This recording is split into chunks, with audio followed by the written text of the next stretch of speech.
Pasado domingo en el Centro Cultural de Chacao, en un gran acto realizado por la comunidad internacional, porque hablaron embajadores de Francia, de Italia y otros representantes del espacio Ana Frank, convocado por ellos, que estuvimos conversando con Cecia Hersheim, quien es escritora con este libro que nos lo regaló, es extraordinario, y precisamente hay una foto al comienzo que hace referencia al Holocausto, y además con un título muy sugestivo, El hilo de Miriam. ¿Por qué todo esto combinas el hilo de Miriam con el Holocausto?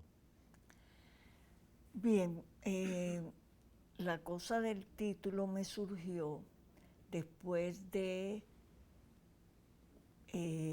escribir la novela. Me surgió por un hecho muy importante. Yo fui a visitar el Museo del Holocausto en Jerusalén, ya reformado, con mi nieta. Se lo había prometido. Y en mitad de la visita, como era nuevo, había un zapato tejido a mano por las esclavas o los esclavos judíos que estaban en los campos de concentración. Sí, yo estuve también en el caso de los campos en Polonia, y hay ahí muchísimos zapatos, vestidos Bueno, que quitaban a las víctimas antes de sí, pasar a la ejecución, ¿no? pero ese zapato era muy especial. Ese zapato era tejido. Era un zapato que lo había tejido ciertas personas. Entonces, ¿cuál es la historia? Yo me quedé pasmada cuando lo vi. Estaba en una cúpula de acrílico y está en la novela. El capítulo se llama Zapatos.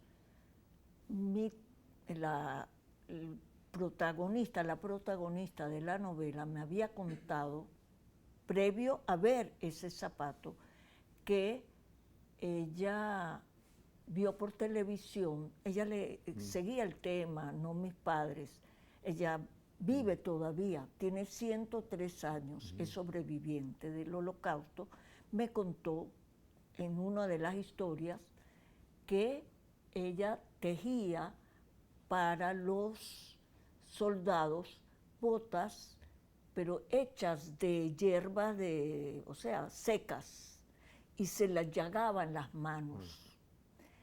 Eso me lo contó. ¿Y por qué me lo contó? Porque ella vio en un programa, en un documental, a ciertos soldados usando esos zapatos. Y dijo, ay, esos zapatos los tejí yo. Quedó todo así.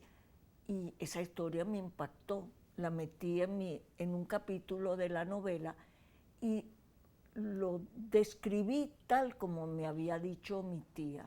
Yo además soy testigo del éxito en México. Coincidimos en la librería Sí, allí en la Ciudad de México en la presentación del libro y sí, la buena crítica que ha recibido. Allí en el Péndulo es, ¿no?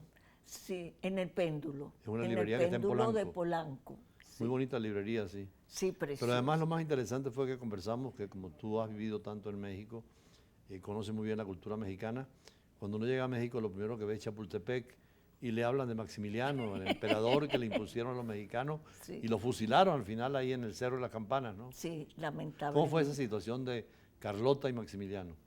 Bueno, mira, la situación es que por esa casualidad del destino, yo creo en causalidad más bien, esta novela yo la escribí primero y no tenía nada que ver. Yo la escribí por razones, como te digo, de que una prima hermana, mi mamá, contó historias muy interesantes que daban para una novela. En realidad todo está ficcionado, pero basado en hechos reales. Ahora, resulta que yo eh, estaba investigando por otras causas la vida de Jorge Negrete y entonces fui a México y después, por razones personales, fui más. Pero antes de ir a México me interesó un músico que se llamaba Bruckner. Y ese músico tenía una vida muy interesante, me gusta la música, y resulta que él amaba México, ese músico. Y entonces por ahí me fui y empecé a ver que quería irse con Maximiliano a México, un músico del Imperio Austrohúngaro.